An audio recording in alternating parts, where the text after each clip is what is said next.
Hello friends, welcome to the new episode of my channel. আমি অরিত্র। তো কালকে একটা খুব খারাপ সিনেমা দেখেছি, যেটা নাম হচ্ছে সানি সংস্কারি কি তুলসী কুমারী। তো ওই ছবিটা যখন দেখলাম এবং ছবিটার যা বক্স অফিস নাম্বার এসছে ডে ওয়ানের, সিঙ্গেল ডিজিট ওপেনিং নিয়েছে। তো সেইখান থেকে আমরা বলতে পারি, এবং বরুণ ধাওয়ানের লাস্ট যে কটা ছবির বক্স অফিস পারফরমেন্স, সেই ভিত্তিতে আমরা বলতে পারি যে বরুণ ধাওয়ানের একটা খুব খারাপ টাইম চলছে। তো আমরা প্রত্যেকেই, আপনারা জানেন আর কি, যে আমরা একটা সেগমেন্ট আমাদের আছে যেটা হচ্ছে rise and fall of any film personality. তো সেখানে আমরা বিভিন্ন অ্যাক্টার্সদেরকে নিয়ে কথা বলেছি। তো সেখানে আজকে এই ভিডিওর মধ্যে আমরা rise and fall of Varun Dhawan নিয়ে কথা বলবো। তো বরুণ ধাওয়ান কিন্তু যখন 2012-তে তার ডেবিউ হয়েছিল, হি ওয়াজ দ্য মোস্ট ব্যাঙ্কেবল স্টার। কিছু বছরে 2012 থেকে আই উড সে 2018 অব্দি, এই 6 বছরের এই যে পিরিয়ডটা যদি আপনারা দেখেন, বরুণ ধাওয়ান কিন্তু খুবই ব্যাঙ্কেবল স্টার ছিল। বিভিন্ন টাইপের ছবি করেছে, সাকসেসফুল হয়েছে, দারুণ একটা কিন্তু সেই সময় তার রান ছিল। কিন্তু তারপর থেকে 2019 অনওয়ার্ডস তার কিন্তু একটা ডাউনফল আমরা দেখতে পেয়েছি। তো কেন ওর রাইজ হলো, কেন ফল হলো, সেগুলো নিয়ে আমরা অ্যানালিসিস করবো। Let's start. তো প্রথম কথা হচ্ছে যে দারুণ একটা লঞ্চ সে পেয়েছিল প্রথম রাইজের কারণ, যে ভিজিবিলিটি। ধর্মা প্রোডাকশন 3টে ছেলে মেয়েকে লঞ্চ করছে, সেখানে মারাত্মক মার্কেটিং করছে স্টুডেন্ট অফ দ্য ইয়ারের ক্ষেত্রে, এবং বিশাল ল্যাভিশ ভাবে ছবিটা বানানো। তো ছবিটা যাই করুক, ছবিটা যেরকমই কোয়ালিটির হয়ে থাকুক, বাট ছবিটা কিন্তু এদেরকে পুশ দিয়েছে অ্যাজ অ্যাক্টর, এদেরকে প্রচুর পুশ দিয়েছে যে নতুন ছেলেরা ডেবিউ করছে। তো সেই যে ধর্মার ব্যাকিংটা, সেটা লঞ্চের ক্ষেত্রে হোক বা টুয়ার্ডস হিজ ক্যারিয়ার, ধর্মা কিন্তু কন্টিনিউসলি বরুণ ধাওয়ানকে ছবি দিয়ে গেছে। তো সেই জিনিসটা কিন্তু ওখানে একটা পুশ দিয়েছে, পিআর পুশ, মার্কেটিং পুশ, ব্র্যান্ডটাকে এস্টাবলিশ করতে। তো সেটা আর কি ডেফিনেটলি ওর পজিটিভ, এবং সেটাই আর কি ওর রাইজের কারণ, one of the biggest reason. Second হচ্ছে যে ও কিন্তু ধর্মার একটা যে একটা আরবান সেন্টারকে কেটার করবার ছবি, সেগুলোও করেছে। আবার তার সাথে নিজের বাবা যেহেতু ডিরেক্টর, তো সেখানে তো জুডওয়া 2 এর মতো ছবি, मैं तेरा হিরোর মতো ছবি, এই ছবিগুলো কিন্তু নিজের বাবার সাথে করেছে, যেগুলো আরো বেশি মাসি এন্টারটেনার। এবং সেই সময় 2014 বা 2017-তে যে সময় এই ছবিগুলো এসছে, এই ছবিগুলো কিন্তু বক্স অফিসে ভালো পারফর্ম করেছে, এবং বরুণ ধাওয়ানকে ওই একটা ইমেজে আর কি লোকে একসেপ্টও করেছে আর কি। তো সেইটা করেছে, এবং তার সাথে একটা ভার্সিটাইলিটিও নিয়ে এসেছিল বিভিন্ন টাইপের যেটা সিনেমা করছিল। আপনারা যদি দেখেন 2018 সালে সুই ধাগার মতো ছবি সে করেছে, তারপর সুজিত সরকারের সাথে অক্টোবরের মতো ছবি করেছে, তারপর আমাদের শ্রীরাম রাঘবানের সাথে বদলাপুরের মতো ছবি করেছে। তো একটা ভার্সিটাইলিটিও ছিল তার সাথে। আচ্ছা, যদি মেইন স্ট্রিমের মধ্যেও বলি, একটা ABCD 2 এর মতো ছবি করছে, ডান্স নিয়ে ছবি করছে। তো বিভিন্ন টাইপের ছবিও করছিল, প্লাস একটা দারুণ লঞ্চ পেয়েছিল, প্লাস ছবিগুলো ব্যাক টু ব্যাক হিট হচ্ছিল। তো আর ওই ইমেজটা দর্শকের পছন্দ হয়েছিল একটা ইয়াং হিরো হিসাবে। তো সেটা ইনিশিয়াল কিছু ইয়ার্সে বরুণ ধাওয়ানকে খুব হেল্প করেছে। সে ভালো এগিয়ে গিয়েছিল আর কি, বাকি নিজের যে কন্টেম্পোরারি যারা ছিল, সিদ্ধার্থ মালহোত্রা বলুন, অর্জুন কাপুর বলুন, তাদের থেকে অনেকটাই এগিয়ে গেছিল। সেই সময়টা রণবীর কাপুরেরও খুব একটা ভালো সময় চলছিল না, কারণ আপনার ডিপেন্ড করছে না যে আপনার পাশের জন্য আর কি কিরকম করছে, সেটার উপরও ডিপেন্ড করছে আপনার কন্টেম্পোরারিরা কিরকম আছে। তো সেই সময় কিন্তু অ্যাকচুয়ালি বরুণ ধাওয়ান কোনো কম্পিটিশনও পায়নি। সিদ্ধার্থ মালহোত্রা ভালো করতে পারছে না, অর্জুন কাপুর ভালো করতে পারছে না, তারপরে রণবীর কাপুরের টাইম ভালো চলছে। তো কন্টেম্পোরারি একদম স্পেসটা পুরো ফাঁকা। সেখানে আপনি একটা বড় প্রোডাকশনে ব্যাকিং পাচ্ছেন, আপনি কমেডি ক্যারেক্টার করছেন, ওটা দর্শক আপনার অ্যাকসেপ্ট করছে, আপনার ছবি চলছে। তো হি ওয়াজ আ ব্যাঙ্কেবল স্টার। প্লাস দিলওয়ালে রোহিত শেট্টির ছবিতে শাহরুখ খানের পাশে দাঁড়িয়ে যাচ্ছে, সেই ছবিটা বক্স অফিসে অত ভালো চলতে পারেনি, বাট ওটারও হিউজ একটা প্রমোশন। আপনি শাহরুখ খানের সাথে কেরিয়ারের প্রথম 2-3 বছরের মধ্যে একটা ছবি করে ফেলছেন। তো সেই জিনিসগুলো ডেফিনেটলি বরুণ ধাওয়ানকে সেই সময় প্রচুর হেল্প করেছে। এবং তার সাথে Varun Dhawan good looking, body খুব ভালো যদি আপনি দেখেন। তারপরে যেগুলো আর কি একটা ইয়াং হিরো থেকে লোকে এক্সপেক্ট করে, ডান্সার খুব ভালো, ডান্স করতে পারে ভালো। তো এই জিনিসগুলো ওকে ইনিশিয়ালি খুব পুশ দিয়েছে এবং ওকে অনেকটা গ্রো করতে সাহায্য করেছে। বাট প্রবলেম যেটা শুরু হলো, প্রথম ওর ছবি যেটা ফেলিয়ার এসেছিল, সেটা হচ্ছে এই কলঙ্ক বলে ছবিটা। কলঙ্ক ছবিটার ফেলিয়ারের আমি বরুণ ধাওয়ানের উপর দেবো না, বিকজ ওটা একটা ধর্মার ছবি ছিল। ওরা একটু নিজেদের মধ্যে আর কি ইন্টেলিজেন্ট হয়ে গেছিল, জিজাস জোহরের গল্প ছিল। তো ওরা স্কেলের মধ্যে আর কি নুয়ান্সটা হারিয়ে ফেলেছিল। তো সেখানে বরুণ ধাওয়ান নিজের দিক থেকে চেষ্টা করেছিল, ওই ছবিটার আমি ফেলিয়ারের দোষ দেবো না। কিন্তু তারপরে যে স্ট্রিট ডান্সের 3D যে ছবিটা এলো, সেটা থেকে বোঝা যাচ্ছে এবার বরুণ ধাওয়ান কি করছে, যে জিনিসটা ওর ইমেজটা এস্টাবলিশ হয়ে গেছে, যেটাতে লোকে ওকে পছন্দ করেছে, এবার ও সেফ খেলতে চাইছে, ওই জিনিসটাকেই আবার করে রিপিট করতে চাইছে। এবার যদি আপনি ফিল্ম চয়েসেস গুলো দেখেন 2019 অনওয়ার্ডস, তাহলে আপনি ওই রিপিটেশনটা দেখতে পাবেন, যে ভাই আমাকে এরকম একটা জোনের মধ্যে লোকে পছন্দ করেছে ABCD 2-তে, ঠিক আছে, তো তাহলে আমি স্ট্রিট ডান্সার 3D বানাবো। এবার স্ট্রিট ডান্সার 3D কিন্তু আন্ডার পারফর্ম করেছে, যা বাজেট ছিল, যা এক্সপেকটেশন ছিল, সেই অনুযায়ী আন্ডার পারফর্ম করেছে।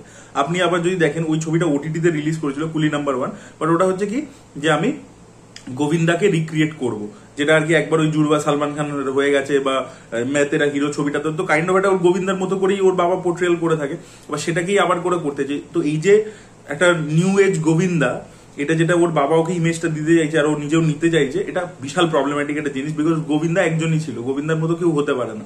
আর বরুণ ধাওয়ানের কমেডি টাইমিং গোবিন্দার ধারে পাশেই নেই।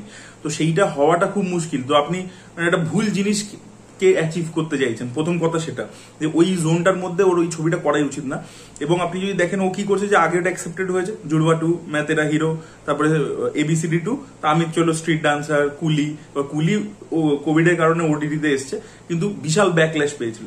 এবার সেটা দেখে যে থেমে যাবো, যে না ভাই আমি ওই মাসি এন্টারটেইনার জোনের মধ্যে যাবো না। আপনি দেখুন আবার ওর নিজের বাবার সাথে একটা ছবি করেছেন, মৃণাল ঠাকুর আর এই হিরোইন পূজা হেগড়ে হিরোইন, হ্যাঁ জওয়ানি তো ইশক হোনা হ্যায়। ওই ছবিটা কেন করছে, বোঝা যাচ্ছে আবার ওটা রিপিট করতে গেছে। বা এই যে হামটি বদরিতে যেটা করেছিল সেটাই হচ্ছে সানি সংস্কারি কি তুলসী কুমারী, তো রিপিট করতে চাইছে নিজেকে, মানে ওই সাকসেস ফর্মুলাটাকে রিপিট করতে চাইছে। তো এতে প্রবলেমটা কি হচ্ছে, তো কোভিড আসার পরবর্তীতে অডিয়েন্সের তো এক্সপোজার বেড়েছে ওটিটির কারণে। এবার সেটার পরে ওই যে প্রি কোভিড যে জিনিসগুলো চলছিল সেগুলো তো পোস্ট কোভিড ওয়ার্ক হচ্ছে না। বরুণ ধাওয়ানের মেন ডাউনফল কিন্তু পোস্ট কোভিডই হচ্ছে, বিকজ ও প্রি কোভিডের জিনিসগুলোকেই পোস্ট কোভিডে আবার রিক্রিয়েট করবার চেষ্টা করছে, সেটা হচ্ছে না। আর দ্বিতীয় কথা হচ্ছে, যে প্রোডাকশন কোম্পানি ওকে সব থেকে বেশি ব্যাকিং করতো সেটা হচ্ছে ধর্মা প্রোডাকশন, তারা এখন কিছুটা দুর্বল হয়ে গেছে, তাদেরও টাইমটা অতটা ভালো নেই। তো তাই জন্য আজকে যখন সানি সংস্কারি করছে, সেই বাসটা জেনারেট করতে পারছে না, যাই চেষ্টা করে নিচ্ছে সেই লেভেলে বাসটা জেনারেট করতে পারছে না। বা যুগ যুগ জিও কিন্তু মানে ওরকম ম্যাসিভ লেভেলে সুপারহিট ছবি হচ্ছে না। যুগ যুগ জিও অনেক বেটার ছবি, সানি সংস্কারির থেকে অনেক বেটার ছবি, কিন্তু তা সত্ত্বেও কিন্তু ওই ম্যাসিভ লেভেলে সুপারহিট হতে পারছে না। আর ভেরিয়ার ক্ষেত্রে প্রবলেমটা কি হচ্ছে, ভেরিয়াও কিন্তু আন্ডার পারফর্ম করছে বক্স অফিসে। এবার ব্যাপার হচ্ছে ওই ছবিগুলোর একটা প্রবলেম আছে, যে ওটা আপনি ওই আইপিটার সাথে আপনি ক্লাব হলে তবেই আপনার ছবি চলবে। আইপিটার বাইরে আপনি রাজকুমার রাওকে দেখুন না, মালিক ছবিটা কোনো চলছে, কিন্তু আপনি স্ত্রী ফ্র্যাঞ্চাইজের মধ্যে রাজকুমারকে ফেলুন, শ্রদ্ধা কাপুরকে ফেলুন, সেখানে চলবে, সেটা সুপারহিট হবে। ওগুলো হচ্ছে একটা অন্য রকমের পুরো ফর্মুলা ম্যাডকের, সেটা হচ্ছে যে আপনার আইপির সাথে স্টারটা এসে ক্লাব করছে, ওই চরিত্রটার জন্য লোকে দেখছে, যেটা মার্ভেলের ফর্মুলা বেসিক্যালি, যে আয়রন ম্যান, ক্যাপ্টেন আমেরিকা, ওটার সাথে Chris Evans, Robert Downey junior combine হচ্ছে, তখন গিয়ে ওই স্টারডামটা তৈরি হচ্ছে। ইন্ডিভিজুয়ালি ছবি করলে ওটা কিন্তু রিফ্লেক্ট করবে না। তো ভেরিয়া কিন্তু আজকে যদি ভেরিয়া করার জন্য কিন্তু বরুণ ধাওয়ানের স্টারডাম নেক্সট লেভেলে যাচ্ছে না। তো ওই ধরনের ছবি করার ক্ষেত্রে ওটা প্রবলেম আছে। আর যেগুলো স্ট্যান্ডএলোন ছবি করছে ওগুলো আমি বললাম আপনাদেরকে যে রিপিট করবার চেষ্টা করছে, এবং অডিয়েন্স ইভলভ করে গেছে, বরুণ ধাওয়ান ইভলভ করতে পারেনি। আর এই সময় ওর যে কন্টেম্পোরারি যারা আছে, যেটা আমি বললাম যে তখন কন্টেম্পোরারি কেউ ছিল না, এখন যারা কন্টেম্পোরারি আছে, রণবীর কাপুর কি ধরনের ছবি করছে দেখতে পাচ্ছেন, অ্যানিমালের মতো ছবি, বা তারা আপকামিং যে line up love and war, Ramayana, 101 ছবি রয়েছে। এবং রণবীর কাপুর যে লেভেলে পারফরমেন্স দিচ্ছে, অন্যদিকে রণবীর সিংও চেষ্টা করছে ধুরন্ধরের মতো ছবি দিয়ে আবার কাম ব্যাক করবার। রণবীর সিং এর পারফরমেন্স তো খুব ভালো, তো ভেরিয়েশন আসছে। যে টাইমটা দেখবেন রণবীর সিং খুব ভালো পারফর্ম করতে শুরু করেছে, সেই জায়গাটাতেই বরুণ ধাওয়ানের ডাউনফলটা শুরু হয়েছে। রণবীর সিং 2018-তে পদ্মাবত, সিম্বা, তারপরে পরে গালি বয়, ওই ছবিগুলো পরপর যখনই ভেরিয়েশন অনেক বেশি আসতে শুরু করেছে, তখনই কিন্তু দেখুন আপনার বলছেন যে আপনার কম্পিটিশনটা কি, ইমিডিয়েট কম্পিটিশন, তারা কিরকম পারফর্ম করছে সেটার উপরে ডিপেন্ড করছে যে আপনি কিরকম। তো সেইটা এখন প্যারামিটারটা অনেক হাই সেট হয়ে গেছে, আশেপাশের অ্যাক্টরসরা অনেক বেটার করছে। সিদ্ধার্থ অর্জুন কাপুর তো ছেড়ে দিন, অর্জুন কাপুর তো আউট হয়ে গেছে, ভিলেনের চরিত্র করছে। সিদ্ধার্থ মালহোত্রা খুব বাজে একটা, কিছু করতে পারছে না। আর বরুণ ধাওয়ান কি হয়েছে না, পারফরমেন্স ওয়াইজ নিজেকে ইভলভ করতে পারেনি। আপনারা যদি দেখেন এই যে সিটাডেল হানিবানি হলো, ওখানেও একই, মানে যে অভিনয়টা করছে বেবি জনও সেই অভিনয়টাই করছে। তো অ্যাজ অ্যান অ্যাক্টরও খুব লিমিটেড, ঠিক আছে। প্রথম কথা, ওই যে ইমেজটাকে ও ধরবার চেষ্টা করছে গোবিন্দা, সেটা হবে না, সেই কমিক টাইমিং ওর নেই, সেই মাসি ব্যাপারটা ওর নেই। অ্যাকশন হিরো হতে চাইছে বেবি জনে, সেটা ওয়ার্ক করছে না। তো এই ধরনের জিনিসপত্র করতে পারছে না। সানি সংস্কারি করতে যাচ্ছে, ভালো করতে পারছে না, ওই জিনিসটা নিয়ে ট্রোলড হয়ে যাচ্ছে। প্লাস আরেকটা কি হচ্ছে, যে ইমেজটা না, একটা পিআর ইমেজ যেটা, সেই ইমেজটা প্রচন্ড এফেক্টেড হয়ে গেছে, কারণ ও হিরোইনদেরকে বলতে দিচ্ছে না, হিরোইনদের সাথে অসভ্য বিহেভিয়ার, এই ধরনের জিনিসপত্র দেখবেন যুগ যুগ যুগের সময় প্রচুর এগুলো নিয়ে কথা হয়েছিল, যে কেয়ার আডবাণীর সাথে আনকমফোর্টেবল কেয়ার আডবাণী ফিল করছে ওর আশেপাশে। তারপরে এই জন্য ভুলভাল স্টেটমেন্ট, ওই ইনসেপশন, হ্যান ত্যান, এই ধরনের জিনিসপত্র যত আপনি ভুলভাল বকবেন পাবলিকের সামনে, আপনার অডিয়েন্সের কাছে ইমেজটা খারাপ হবে। তো সেই ইমেজটা একবারও টার্নিশ হয়ে গেছে। তারপরে কি হচ্ছে, এই ধরনের যে ওটিটিতেও যে ছবিগুলো এসেছিল, বাওয়াল বলে ছবিটা, সেই লেভেলে নাম্বারস করতে পারেনি, বা সিটাডেল হানিবানি নাম্বারস করতে পারেনি বলে পরবর্তী সিজনস গুলো হচ্ছে না। কারণ ওখানে প্রথম কথা, ওর নিজস্ব স্টারডাম ওটা এখন আর ওয়ার্ক করছে না। আর সেকেন্ড কথা হচ্ছে যে পারফরমেন্সটা একই দিচ্ছে, ওগুলোর মধ্যে কোনো এজ নিয়ে আসতে পারছে না, একটা পারফরমেন্সের থেকে একটা পারফরমেন্সকে ভেরিয়েশন আনতে পারছে না সেটার মধ্যে। That is the biggest problem. এই শাহিদ কাপুর ইত্যাদি যারাই রয়েছে, তারা কিন্তু নিজেদের পারফরমেন্সের মধ্যে একটা সেগ্রিগেশন করতে পারে, পারফরমেন্সের উপর খাটে। ও কিন্তু পারফরমেন্সের উপর একদম খাটেই না, একটা প্রজেক্ট দাঁড় করিয়ে দেবো এর সাথে ওর সাথে মিলে, অ্যাটলিস্ট সাথে ছবিটা তো ওই রকমই করতে গেছে। পারফরমেন্সের মধ্যে কোনো এই নেই, মুখ খুলে যখন ডায়লগ দিচ্ছে ওটা অ্যাকশন হিরো ডায়লগই মনে হচ্ছে না। শ্রীরাম রাঘওয়ানের সাথে 21 বলে ছবিটা ছিল, সেই ছবিটাও করলো না। সেই ছবিটা একটা টাইমে বরুণ ধাওয়ানকে নিয়ে হওয়ার কথা ছিল, সেই ছবিটা ডিলে হলো, এখন তো আগস্তের নন্দাকে নিয়ে হচ্ছে, তো সেটা করলো না। তো বরুণ ধাওয়ানের উচিত হচ্ছে ভালো ডিরেক্টরদের সাথে কাজ করা, নিজের ইমেজটাকে রিইনভেন্ট করা। ওই ইমেজটা, ওই যে কমেডি, মানে new age Govinda, that won't work at all, মানে কিছুতেই কাজ করবে না ওটা ওর জন্য। এখন আর ওই ধরনের কমেডি এখন ওরকম লেখার বলিউডের রাইটারও নেই, ঠিক আছে, ওরকম ডিরেক্টরও খুব কমতি রয়েছে যারা ওরকম ভাবে প্রেজেন্ট করতে পারবে।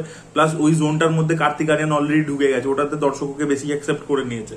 এই যে একটা অক্ষয় কুমারের নিউ এজ ভার্সন, সেটা কার্তিক আরিয়ান অলরেডি করে ফেলেছে, কমেডি ফমেডি ইত্যাদি, ওগুলো কার্তিক আরিয়ান অলরেডি ওই অডিয়েন্সটাকে ধরে ফেলেছে।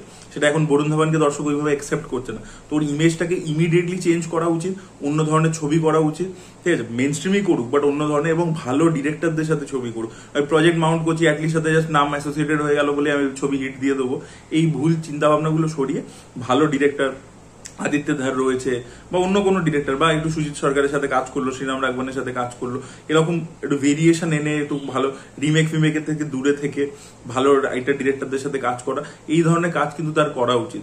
তাহলে যদি নিজেকে রিইনভেন্ট না করতে পারে ওই বারবার ওই একই জিনিস, আপনি দেখুন এই সানি সংস্কারই তো আমার শিওর ফ্লপ হবে। আর এই যেটা ওর বাবার সাথে ছবিটা করছে কি যেন হ্যাঁ জওয়ানি তো ইস্কো নাই, ওটাও দেখুন আলট্রা ডিজাস্টার হতে চলেছে, আমি গ্যারেন্টি দিচ্ছি আপনাদেরকে। ওর ছবিটা ডিজাস্টার হবেই হবে, কেউ আটকাতে পারবে না। ওই টেস্ট, ওই যে অ্যাস্থেটিক্স অফ ফিল্ম মেকিং, ওটা এখন আর চলে না, ওটা চলে না। এবং ওটা যে কনভিকশনের সাথে পুল আপ করতে হয়, তাতে যে লেভেলে পারফর্মার হতে হয়, মানে গোবিন্দা যেটা ছিল 90s-এ, সেইটা বরুণ ধাবান নয়। এটা ওকে বুঝতে হবে প্রথম কথা। তো এটাই বলার ছিল। আপনাদের কি ওপিনিয়ন, আপনাদের কি মনে হয় যে বরুণ ধাবানের এই ফলের কারণ কি, এবং রাইজের কারণ আপনাদের আর কি মনে হয়, যে কি কারণে বরুণ ধাবান উঠেছিল, কি কারণে লোকে ওকে পছন্দ করেছিল। এখন কিন্তু ও যদি ডান্স বেস ছবিও করতে যায়, ওটাও কিন্তু ওয়ার্ক করবে না। আর ডান্স বেস ছবিগুলো যেগুলো করেছে, ওগুলো স্ক্রিপ্ট এত বাজে, ডান্স বাদে বাকি সব বাজে। একটা ছবির মধ্যে ড্রামা, কমেডি, ইমোশন, সেগুলো তো ওয়ার্ক করতে হবে। স্ট্রিট ডান্সের 3D as a film is a worst, তো বসে দেখা যায় না পুরো ছবিটা, এতটাই খারাপ। তো সেগুলোর ওপর আর কি ওর বেটার ভাবে কাজ করা উচিত, এবং ধর্মার বাইরে বেরিয়ে অন্য প্রোডাকশন ইত্যাদির সাথেও কাজ করা উচিত। কারণ ওই একই ধর্মার কি হচ্ছে না, ছবিগুলো দেখবেন লুক অ্যান্ড ফিল ইত্যাদি সব একই রকমের। আজকে যুগ যুগ জিও, সানি সংস্কারী, তুলসী কুমারী, একই রকমের অ্যাস্থেটিক্স, কোনো ডিফারেন্স নেই। রকি রানী কি প্রেম কাহিনী, যুগ যুগ জিও আর এইটা, এই ছবিগুলো সিনগুলো যদি আপনি সাফেল করে দেন, আপনি বুঝতে পারবেন না কোন ছবিটা কোনটা, ডিফার করছে না। তো একটা প্রোডাকশনের সাথেই আমি থেকে, আর যেহেতু ম্যাডক এখন ভালো করছে, ওখানে গিয়ে আমি দাঁড়িয়ে যাবো, এরকম ভাবে ছবি হয় না। বিভিন্ন ডিরেক্টর, বিভিন্ন প্রডিউসার, তাদের সাথে কাজ করো, আরো ওপেন আপ হও।